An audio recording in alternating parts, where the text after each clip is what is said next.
Ya, hari ini saya akan membawakan satu judul berjudul penyakit kulit akibat virus perkuliahan hari ini.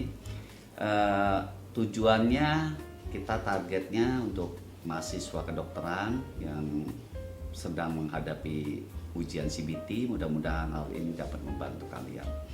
Jadi penyakit viral infection dibagi 4 kelompok: pox virus, human papilloma virus, infection exanthem, dan human herpes virus.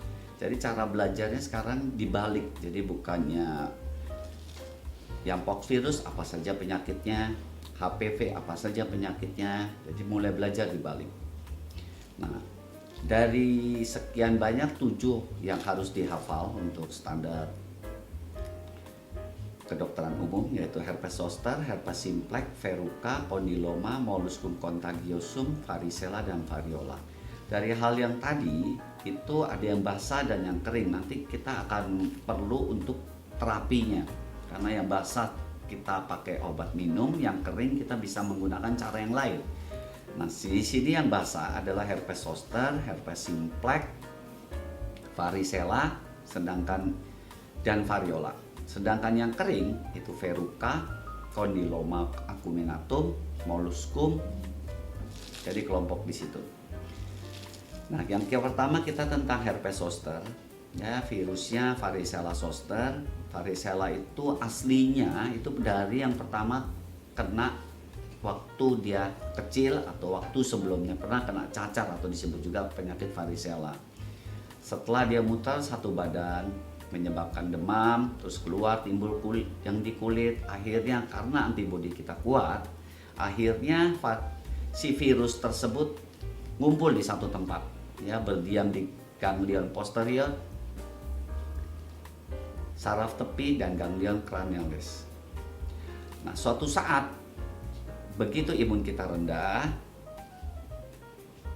virus tersebut akan timbul kembali. Nah, timbulnya menyebabkan penyakit herpes zoster.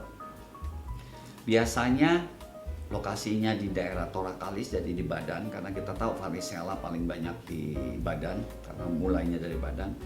Gejalanya pertama gejala prodromal seperti biasanya penyakit-penyakit lainnya, dengan vesikal berkelompok dengan dasar eritematosa, udem biasanya unilateral, dan dermatom.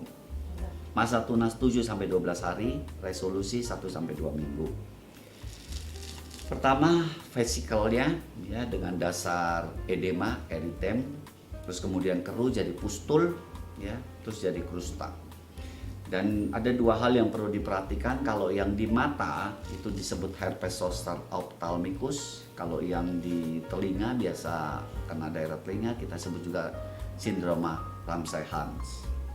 Dan perlu diperhatikan adalah setelahnya, dan ujian CBT yang ditanya bukan yang tadi, yang setelahnya. Apa itu? Neuralgia pasca herpetika. Jadi lesinya sudah tidak ada di badan, udah mulus seperti ini, tapi sakitnya tetap masih ada. Biasanya karena kita tahu bahwa saraf itu perbaikannya agak lama. Jadi meskipun virusnya sudah tidak di situ, sarafnya yang masih sudah rusak perlu waktu untuk perbaikan. Nah, itulah si pasien merasakan nyeri. Dan semua penyakit yang cair tadi, pemeriksaan standar koas adalah tes Zang. Tes Zang itu diambil dasar cairannya, diperiksa di mikroskop, nanti akan kelihatan sel datia berinti banyak. DD-nya seperti biasa, tentunya herpes simplex, penyakit rematik termasuk angina, jadi penyakit jantung. Banyak kasus-kasus kita anggap ringan, dia pertama sebelah kiri nyeri, disangka sakit jantung. Nggak tahu tunggu beberapa hari, keluar vesikel. Ternyata hanya herpes zoster. Terapinya aciclovir 5 kali 800 mg selama 7 hari. Pilihan lain adalah valaciclovir 3 kali 1000 dan famciclovir 3 kali 500. Ini harus dihafal murni ya, karena sering ujian negara ditanya. Bukan hanya aciclovir, sampai valaciclovir pun ditanya. Dan untuk NPH-nya sendiri biasanya bersikap simptomatik, jadi kita kasih obat-obatan yang untuk menurunkan rasa nyeri. Dan yang penyakit kedua yaitu varicella atau cacar, ya, virusnya sama, ya, ya, dengan varicella zoster, karena dengan herpes zoster sama karena ini satu kesenambungan. Ya, biasanya erogen transmisinya, jadi hati-hati orang-orang yang kena cacar, anak-anak kecil biasanya suruh istirahat 7 hari. Jadi jangan masuk sekolah tuh kalau dia dari kena, ya setelah 7 hari baru masuk karena penularannya selama 1 minggu. Erupsinya itu pertamanya papel warna merah, selanjutnya timbul vesikel, timbul pustul dan krusta. Yang satu krusta, yang satu baru timbul papel, yang tengah-tengah masih vesikel, sebagian lagi pustul. Oleh sebab itu kita menyebutnya adalah polimorfik. Itulah ciri khasnya, dan penyebarannya selalu dari badan keluar atau disebut sentrifugal. Untuk orang varicella hati-hati karena dia bisa ke darah seperti tadi saya bicara sebelumnya. Jadi itu untuk ibu hamil. Nah, itu perlu diwaspadai karena takutnya bisa juga kena ke bayinya. Pengobatannya simptomatik kalau penyakit virus, tetapi kalau obatnya sendiri kalau dalam waktu dekat sebelum dia terjadi replikasi dapat diberikan antivirus. Sama terapinya dengan herpes zoster, acyclovir 5 kali 800, valacyclovir 3 kali 1000 dan famciclovir 3 kali 500 mg selama 1 minggu. Variola itu penyakitnya sudah tidak ada ya, tetapi perlu diwaspadai karena mortalitasnya waktu zaman dulu itu sampai 50%. Jadi orang kena penyakit 50%-nya meninggal kan takut juga. Tapi ini bentuknya sama seperti varicella, hanya dia monomorf. Jadi kalau lagi vesikel semua, lagi pustul semua satu badan. Nah, jadi tidak terlalu, hanya di situ perbedaannya. Yang perlu dipelajari lagi untuk CBT atau ujian negara seorang untuk menjadi calon dokter adalah herpes simplex. Herpes simplex ini sebenarnya penyakit kelamin ya, karena ditularkan umumnya lewat penyakit kelamin. Itu ada type 1 dan type 2. Type 1 dari pusar ke atas, type 2 pusar ke bawah. Tapi itu tidak jadi patokan karena sekarang hubungan seksual sudah tidak menjadi jaminan seperti itu. Ciri khasnya apa? Dia kena daerah subkutan. Jadi subkutan itu hanya 2 daerah di daerah badan kita, sebagian di daerah mulut dan hidung, dan sebagian lagi di daerah genital. Ada subkutan, artinya ada kutan, ada kulit, jadi subkutan.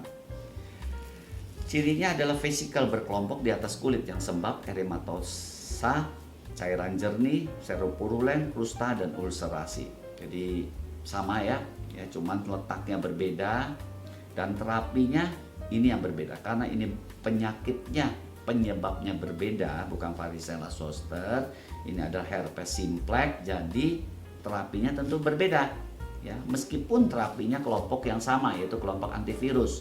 Jadi bisa diberikan acyclovir 5 kali 200 ya kalau dia pertama kali keluar atau disebut primer. Kalau dia rekuren 5 kali 200 selama 5 hari. Jadi bedanya di situ. Penyakit ini sering bolak-balik karena virus sampai hari ini sulit untuk diobati. Jadi hanya mengobati, menekan daya tahan. Dengan daya tahan kita menekan mereka. Jadi kalau suatu saat timbul lagi, obatnya lebih ringan. Selanjutnya adalah verruca. Verruca itu adalah penyebabnya human papillomavirus, disebut juga kutil ya. Kutil itu banyak di tubuh ya, dari mana-mana ada. Nah, jadi ada yang di vulgaris, ada yang di plana, ada plantaris, ada jenis acuminatum itu yang di kelamin ya. Jadi yang biasa keluar adalah yang biasanya CBT yang ditanya, kalau nggak di kelamin di daerah lain sekilas. Nah, untuk kondiloma acuminatum itu yang perlu diperhatikan 16 sama 18 itu menyebabkan kanker serviks tipe 6 dan tipe 11, derajatnya ringan. Ya, kalau di daerah pria biasanya di daerah kelamin, perineum, anus, sulcus coronarius, gland penis, uretra. Ya, pada wanita di vulva, di introitus vagina, di porsio. Dia ciri-ciri khasnya dia model kayak kembang kol, vegetasi bertangkai, kemerahan. Ya, kalau besar disebut giant condyloma atau Buschia. Terapinya ini karena tadi kita udah bicara yang cair, sekarang bicara yang padat. Nah, kalau padat kita tahu itu virus ada di mana, kita bisa lihat ada di mana. Kalau kalian punya alatnya, hancurkan saja. Jadi itulah gunanya kita tahu padat dan cair. Kalau cair kita tidak bisa lihat, terpaksa kasih minum obat. Tetapi kalau bisa dilihat, kita hancurkan. Misalnya punya bahan kaustik, ya silakan kita gunakan AgNO3 25%, salisilat 40%, atau pakai podopilin 25%, atau pakai TCA, terserah kalian punyanya apa. Kalian punya bedah buku, silakan pakai bedah buku. Penuh punya bedah laser seperti CO2 laser, bisa juga digunakan. Punyanya kauter, silakan gunakan kauter. Ya. Obat-obat lain ya tentu ada ya, seperti interferon maupun imiquimab. Molluscum contagiosum itu penyebabnya adalah pox virus. Ya, dia ciri-cirinya seperti papul, ya, keputihan, tengahnya ada dile. Dile itu apa? Jadi ada kawahnya. Ya, di situ. Nah, biasanya anak kecil, tetapi tidak selamanya anak kecil. Namanya virus itu biasa kontak langsung ya. Jadi kadang-kadang pada orang dewasa dimasukkan penyakit sexual transmitted disease. Ciri khasnya apa ya? Kalau dipencet keluar isinya, itu gampang. Jadi cuma dipencet aja keluar isinya. Nah, ini ada gambar, kita bisa lihat di sini ada delay-nya, ya. Dan ini kalau pada kelamin kita lihat ada penonjolannya. Ini beberapa gambar, ada kita lihat ada verruca ya. Kalau verruca ciri-ciri khasnya apa? Dia ada Phenomachia Kopner sebenarnya. Jadi kalau digaruk dia akan timbul di sebelahnya. Ya, kenapa? Karena namanya juga virus, dia pasti nempel. Kita garuk-garuk ini pasti ke sebelahnya ada. Makanya umumnya yang disebut verruca itu tetangga-tetangganya ada. Ya, jadi kita harus hati-hati, kita harus bisa bedakan dengan clavus, mata ikan kalau di mata kaki. Ya, kalau mata ikan hanya satu tempat, daerah yang tertekan. Tetapi kalau verruca biasanya di sebelah-sebelahnya ada, karena kegesek-gesek virusnya ke sebelahnya. Ini juga sama pada gambar. Nah, ini adalah HSV, ya, ciri khasnya mukosa dan kulit, mukokutan. Ya. Dan ini adalah varicella, kita lihat campur-campur, ada yang krusta, ada pustul, ada papul, ada vesicle. Ini juga sama. Nah, ini adalah herpes zoster dengan dasar merah, edema berkelompok. Jadi itu ciri khasnya. Ya, ditambah lagi dermatomal, berarti hanya kena satu persarafan. Ya. Ini yang di muka. Saya pikir sekian dan terima kasih.